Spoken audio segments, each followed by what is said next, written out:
Hi friends, welcome back to my channel. তোমরা সবাই কেমন আছো? আশা করি ভালো আছো। আমিও ভালোই আছি। আমরা চলো আমি আজকে ব্লগটা স্টার্ট করছি। মৌসুনি আইল্যান্ড যাব। ভোরবেলা আমরা বেরিয়ে পড়েছি, দেখো শিয়ালদা স্টেশনের বেরিয়ে পড়ে শিয়ালদা স্টেশনের উদ্দেশ্যে যাচ্ছি। তারপরে সাউথ সেকশন থেকে সেখান থেকে নামখানা যাব ট্রেন ধরে। তারই উদ্দেশ্যে আমাদের যাত্রা। তো চলো দেখতে থাকো। আমরা যাচ্ছি এখন শিয়ালদা স্টেশনে। দ্য ওয়ে পিটি ভিউজ আমি ক্লিপিং ক্যাপচার করেছি, সেটা দেখো।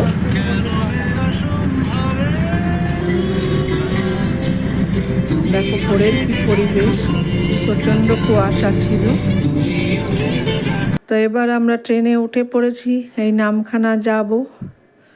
তারপর নামখানা স্টেশনে নামলাম। নামখানা স্টেশনে সবাই নামলাম। এখান থেকে আবার যেতে হবে একটা ঘাটে।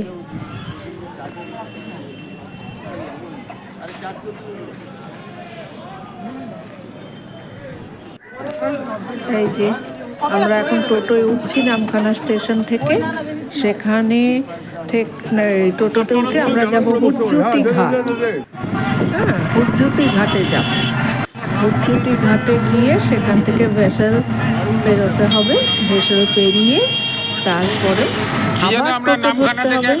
সেখান থেকে সেই টোটো করে ওরা ক্যাম্পে নিয়ে যাবে। আমার সাথে চারটি উৎপাত যাচ্ছে। আমরা এখন নামখানা স্টেশন থেকে এই টোটো ধরে যাচ্ছি হুজ্জুতি ঘাটের উদ্দেশ্যে।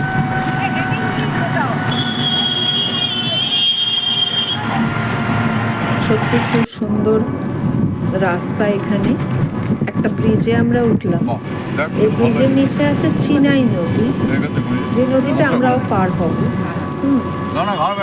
এই ব্রিজটাতে দূরে দেখা যাচ্ছে পুরো আমাদের দ্বিতীয় হুগলি সেতুর মতো একটা হ্যাঙ্গিং ব্রিজ করা আছে। হ্যাঁ, খুব সুন্দর লাগছে দেখতে দূর থেকে। আমি জানি না কতটা সুন্দর ক্যামেরায় ক্যাপচার করতে পেরেছি, কিন্তু বাকিটা সামনে থেকে দেখা যায় অতিরিক্ত সুন্দর। এখনো কুয়াশা দেখছো, গাড়ি ওপর থেকে আসছে হেডলাইট জেলে, বেশ কুয়াশা।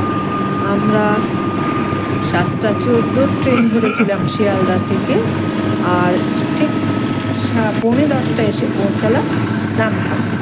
সেখান থেকে এই টোটো ধরলাম। টোটো ধরে এই যে আমাদের ফ্যামিলি সব টোটোতে,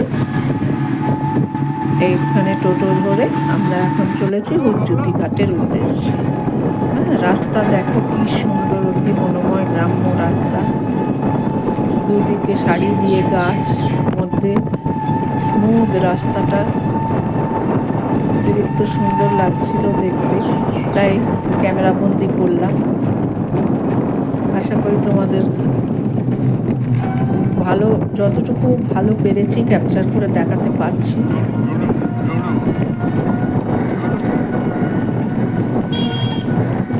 আমরা এই রাস্তা দিয়ে চলেছি হুজ্জুতি ঘাটে, যেখানে আমাদের ভেসেল পেরিয়ে যেতে হবে আর একটা টোটো ধরে ক্যাম্পে মৌসুনি আইল্যান্ডের। হ্যাঁ, তো চলেছি আমরা এখন হুজ্জুতি ঘাটে। রাস্তা গ্রাম্য রাস্তা, কি সুন্দর, দুদিকে সারি দিয়ে গাছ, তার মধ্যে দিয়ে এঁকে বেঁকে চলেছে গ্রাম্য। এখানে যারা গাড়ি নিয়ে আসে তারা এখানে এই সাইডে ডান দিকে যে মাঠটা, ওখানে গাড়ি রেখে যেতে হবে। আর এই যে ঘাটের কাছে আমরা এসে গেছি, সেখানে গাড়ি রেখে তারপরে ভেসেল পেরোতে হয়। এই যে আমরা ভেসেলে উঠে পড়েছি, নৌকা পার হচ্ছে এই হুজ্জুতি ঘাট থেকে। আর এটা হচ্ছে পার্ট অফ সুন্দরবন। হ্যাঁ, সুন্দরবনই, নামখানা তো সুন্দরবনের মধ্যেই পড়ে, সুন্দরবনই এটা। সুন্দরবনের একটা পার্ট মৌসুমি আইল্যান্ড। বা এই যে আমরা চিনাই নদী পার হচ্ছি, এটা হচ্ছে একটা পার্ট অফ সুন্দরবন। সুন্দরবন তো বিশাল একটা জায়গা, যেটা 30% সরি 70% বাংলাদেশে আর 30% ইন্ডিয়া। তার মধ্যে এটাও একটা পার্ট। ওদের এখন এমনিই খাবো না। দিচ্ছি। পৌঁছে গেছি ক্যাম্পে। এই যে দেখো নেচার্স ক্যাম্প। আমাদের ওয়েলকাম ড্রিঙ্ক দেওয়া হয়েছে আসার সঙ্গে সঙ্গে। এগুলো টেন্টে অনেকেই থাকে, কিন্তু টেন্টে অসুবিধা হলো যে এটা ডাইনিং, যে টেন্টে কমন বাথ, কিন্তু আমরা ঘর নিয়েছি, ঘরে হচ্ছে অ্যাটাচ বাথ, এইটার জন্যে আমরা নিইনি টেন্টটা। এই হলো ডাইনিং এরিয়া।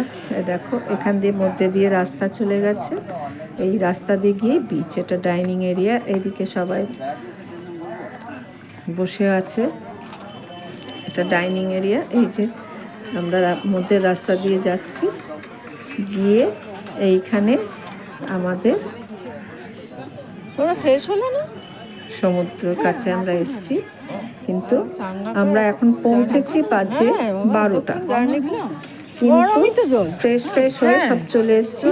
11:30টায় পৌঁছেছি, ফ্রেশ হয়েছি, ফ্রেশ হয়ে তারপরে এই বিচের ধারে এসেছি। আমরা আমাকে ওয়েলকাম ড্রিঙ্কের সঙ্গে চা চেয়েছিলাম, চাও দিয়েছে, কিন্তু জল কতটা দূরে চলে গেছে, জল কত আগে অবধি ছিল সেটা যে এটা ঠিক বালির বিচ না, মাটি। হ্যাঁ, যেহেতু সুন্দরবনের একটা পার্ট, বুঝতে পারছো, এটা বে অফ বেঙ্গল ঠিক নয়, বালির বিচ এখানে নয়, এখানে মাটি। এটা হ্যাঁ, জলটা এত দূর চলে গেছে। জলটা কত দূর ছিল কাদাটা দেখে বুঝতে পারছো, ভেজা জায়গাটা। তো আমরা এখন ফ্রেশ হয়ে দুপুরবেলা চা খেয়েছি, একটু খেয়ে এখন বিচে এসেছি। খাবার এখানে ক্যাম্পের সিস্টেম হচ্ছে খাবার 1টা থেকে শুরু হবে, 2টোর মধ্যে কমপ্লিট। তো চলো, এখনও খাবার সময় হয়নি, আমরা ফ্রেশ হয়ে সবাই চলে এসেছি এখানে দেখতে সমুদ্রটা। তো খুব সুন্দর দৃশ্য। এখানে লাইন দিয়ে 55টা ক্যাম্প আছে একসাথে টোটাল। তাদের মধ্যে একটা আমাদের নেচার্স ক্যাম্প, আমরা আছি এখানে। তো যাই হোক, ক্যাম্পস্টার ভালো, ভীষণ ভালো, পরিবেশটাও লাগছে। ওখানে দোকান ওই যে দূরে দেখা যাচ্ছে মাচা করা, ওখানে সবাই বসে ব্রেকফাস্টও করতে পারো, লাঞ্চও করতে পারো, ডিনারও করতে পারো, ড্রিঙ্কস করতে পারো, হোয়াটএভার। হ্যাঁ, কিন্তু খুব সুন্দর পরিবেশটা। আজকে আমরা যে পৌঁছেছি, কিন্তু একটুও রোদ নেই, ভীষণ কুয়াশা ভর্তি, তাই ঠান্ডাও সেরকম নেই। তা দেখো কিরম লাগছে দেখতে, খুব সুন্দর লাগছে দেখতে, কুয়াশায় ভরা। হ্যাঁ, বেশ ভালো লাগছে।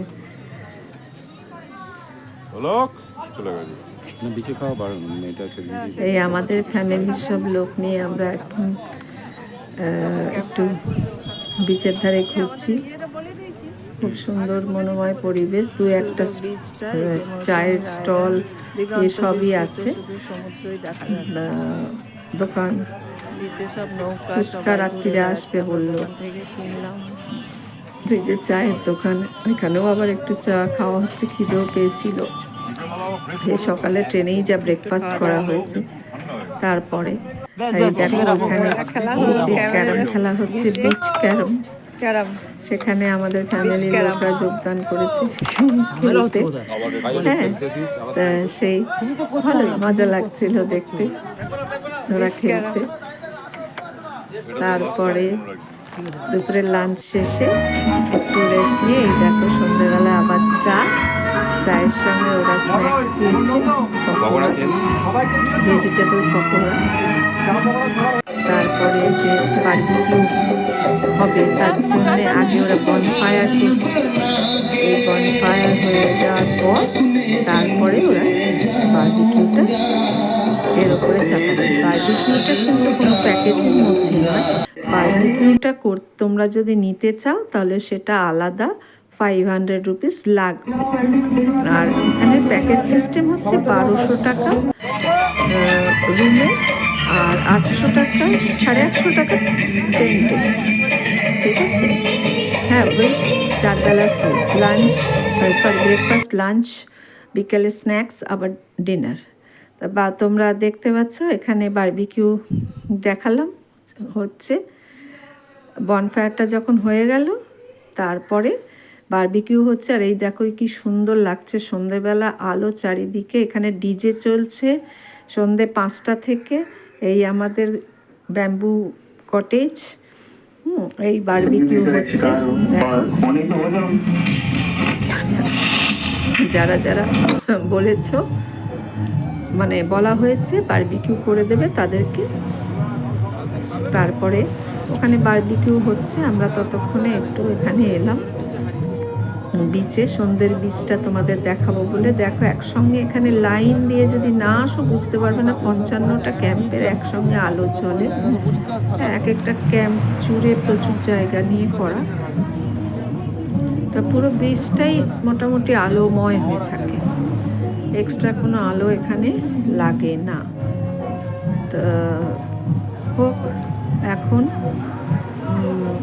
আমরা বারবিকিউ খাবো, তার জন্য আমরা একটু আগে ঘুরে গিয়ে তারপরে আমরাও একটু বসবো ড্রিঙ্কস নিয়ে, ঠান্ডা লাগছে।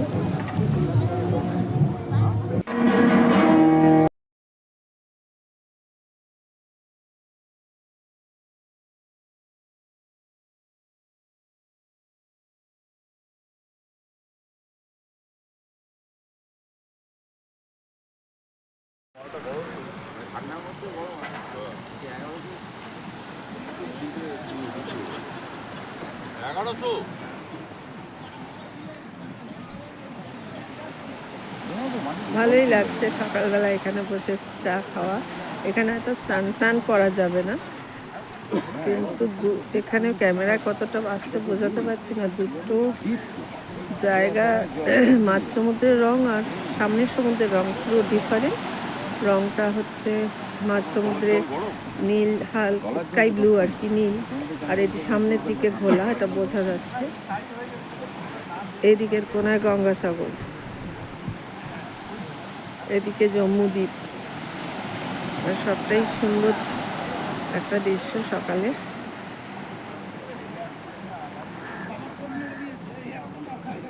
এই যে আমাদের সব ফ্যামিলি,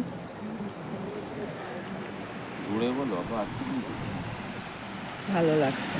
ঠিক আছে, চলো পরে তোমাদেরকে দেখাচ্ছি কি করি।